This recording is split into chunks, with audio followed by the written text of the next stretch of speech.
Welcome to Rajapalayam recipes.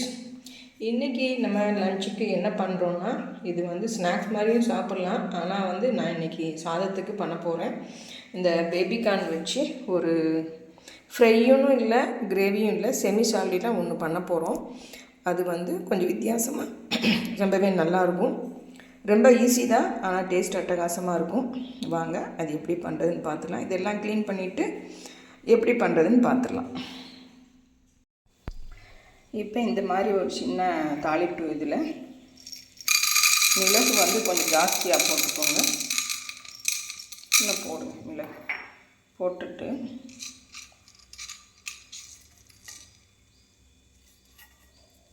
சோம்பு கொஞ்சம் கம்மியாக போட்டுக்கோங்க.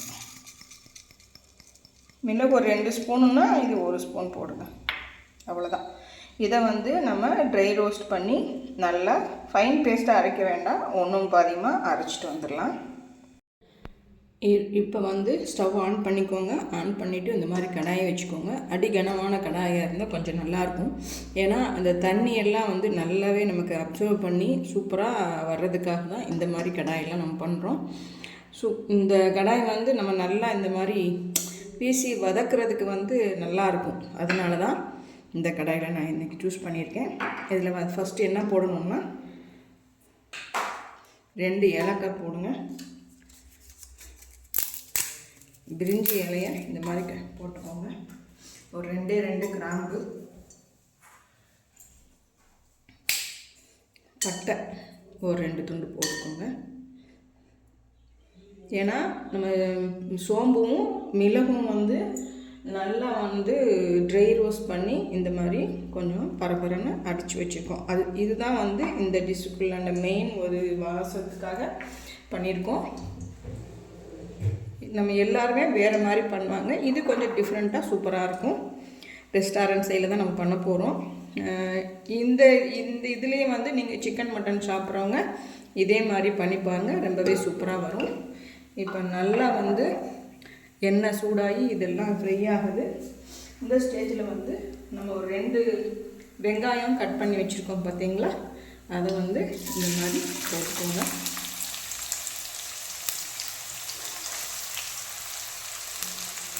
இதில் என்ன மட்டும்னா இந்த வெங்காயம் நல்லா குக் ஆகணும். அதுதான் இதுக்கு ஒரு டிஷ்ஷுக்கு ஒரு இது.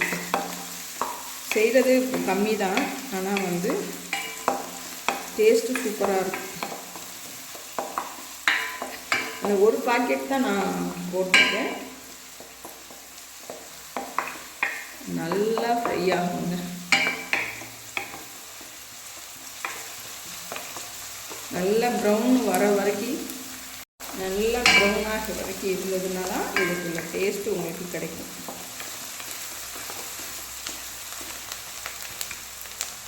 இந்த ப்ரௌன் ஆச்சுன்னா உங்களுக்கு கொஞ்சம் ஸ்வீட்னஸ் கிடைக்கும். நீங்கள் இந்த மாதிரி போட்டிங்கன்னா கொஞ்சம் காரத்தன்மை தான் இருக்கும். ஆனால் இந்த வெங்காயத்தோட இதுவே நேச்சுரல் நல்லா ப்ரௌன் ஆயிடுச்சுன்னா நல்ல ஒரு ஸ்வீட்னஸ் கொடுக்கும். நீங்கள் இந்த ஃப்ரைட் ரைஸ்லாம் பார்த்தீங்கன்னா நல்லா நம்ம டீப் ஃப்ரை பண்ணி போடுவோம் பார்த்தீங்களா வெங்காயம், அதனால தான் அந்த டேஸ்ட்டுக்காக தான் நம்ம அந்த மாதிரி போடுறது. இது நல்லா குக் ஆகணும். இப்போ நல்லா ஓரளவுக்கு நல்லாவே குக் ஆகிடுச்சு. இன்னும் நல்லா ப்ரௌன் ஆகணும். இந்த ஸ்டேஜில் நம்ம கொஞ்சம் சால்ட்டு போட்டுடலாம். நீங்கள் ஓரளவுக்கு எல்லாருமே இந்த மாதிரி ராக் சால்ட்டு யூஸ் பண்ணுங்கள், பிங்க் சால்ட்டு. இது ரொம்பவே நல்லது, உடம்புக்கு ரொம்ப ஹெல்த்தி. இதையும் கொஞ்சம் நீங்கள் சேர்த்துக்கோங்க. பாருங்க நல்லா ப்ரௌன் ஆகிடுச்சு. இந்த மாதிரி நீங்கள் வெங்காயம் வதக்கி பண்ணால் தான் உங்களுக்கு கொஞ்சம் டிஷ்ஷஸ் எல்லாம் ரொம்பவே சூப்பராக வரும். இப்போ இந்த ஸ்டேஜில் நம்ம இஞ்சி பூண்டு போட்டுறேன். இது கொஞ்சம் தூக்கலாக இருந்தால் தாங்க நல்லாயிருக்கும், அதனால தான் நான் கொஞ்சம் எக்ஸ்ட்ரா போட்டிருக்கேன்.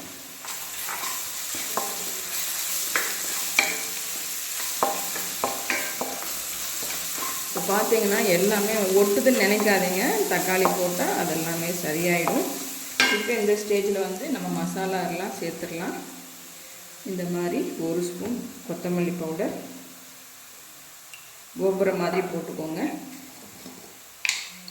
மஞ்சள்தூள் வேண்டாம், ஏன்னா நம்ம அது வேக வைக்கும்போது மஞ்சள்தூள் சேர்த்து தான் வேக வச்சுருக்கோம். அதனால் Kashmiri red chilli powder 1 spoon போட்டுக்கோங்க. இதுதான் காரம். வேறு இதுக்கு காரம் எதுவுமே நம்ம பச்சை மிளகாயெல்லாம் இதில் நம்ம சேர்க்கலை, அதனால் இதுதான் காரம். நீங்கள் உங்கள் டேஸ்ட்டுக்கு தகுந்த மாதிரி போட்டுக்கோங்க. இப்போ இதையும் நல்லா மிக்ஸ் பண்ணி கொடுங்க.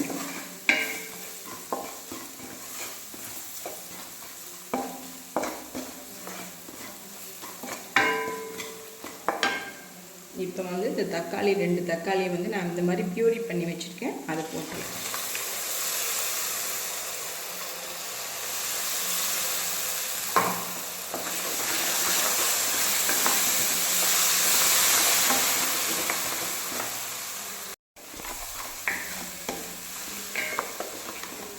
நீங்கள் கட் பண்ணி அது சேர்க்குறதுக்கு இந்த மாதிரி தான் நான் எப்பயுமே வந்து செஞ்சிருவேன். அது கொஞ்சம் நல்லாவும் இருக்கும், எனக்கும் பிடிக்கும்.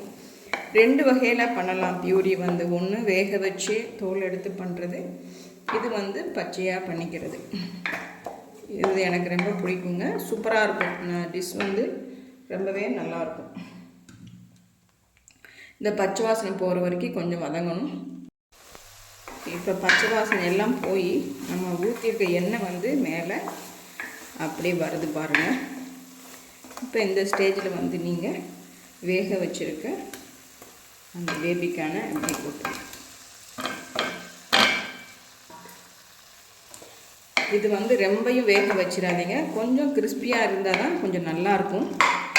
அதனால் ஒரு 3/4 பதத்துக்கு எடுத்துக்கோங்க. மிஞ்சி போனால் ஆஃபே எடுத்துக்கலாம். நான் கொஞ்சம் ரொம்பையும் கிரன்ச்சியாக தான் பண்ணியிருக்கேன்.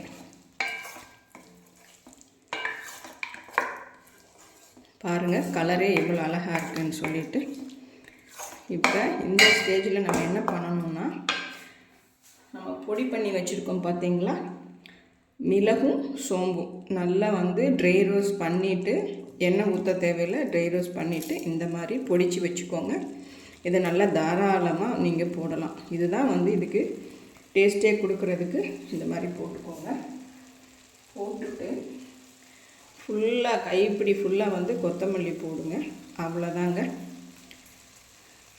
இது ஒரு பரட்டிட்டு நம்ம எடுத்துடலாம். இது வந்து ரசம் சாதம், கல் தோசை, நீங்கள் கொஞ்சம் இன்னும் கிரேவியாக கொஞ்சம் தண்ணி ஊற்றி சாலிடாக வச்சுருந்தீங்கன்னா அது வந்து நீங்கள் சப்பாத்தி பூரி கூட பண்ணலாம்.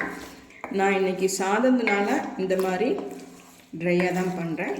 இதுனா நான் இன்றைக்கி வந்து ரசம் சாதம், கொத்தமல்லி சட்னி, இதுதான் எங்கள் வீட்டில் இன்றைக்கி மத்தியானம் லஞ்சுக்கு. இப்போ நம்ம இதை வந்து உப்பு பார்த்துடலாம்.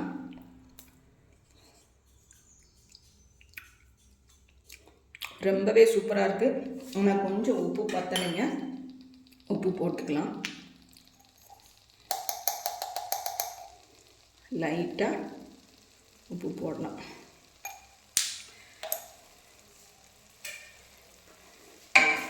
இன்னொன்றும் பண்ணுவேன் நான், சோயா சாஸ் எல்லாம் நீங்கள் தனியாக வந்து மஞ்சூரியன் மாதிரி கூட பண்ணலாம், சோயா சாஸ் எல்லாம் ஊற்றி. ஆனால் இது வந்து ரசம் சாதத்துக்கு ரொம்பவே நல்லாயிருக்கும்.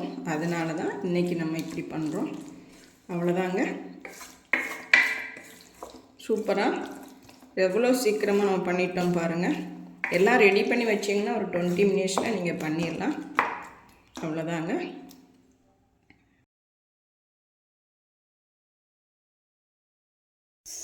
இப்போ நம்ம பேபிகார்ன் வந்து ரெடி ஆகிடுச்சிங்க. இங்கே பாருங்கள், பார்க்கவே அவ்வளோ சூப்பராக இருக்குது. சாப்பிடவும் அதை விடையும் நல்லா டேஸ்ட்டாக தான் இருக்குது.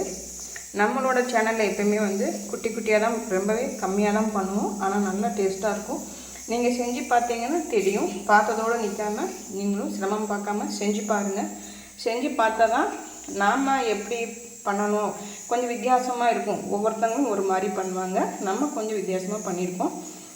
இது வந்து செஞ்சு பார்த்துட்டு எனக்கு கமெண்ட் பண்ணுங்கள். இது உங்களுக்கு எல்லாருக்குமே பிடிச்சிருக்குன்னு தான் நினைக்கிறேன். தேங்க்யூ.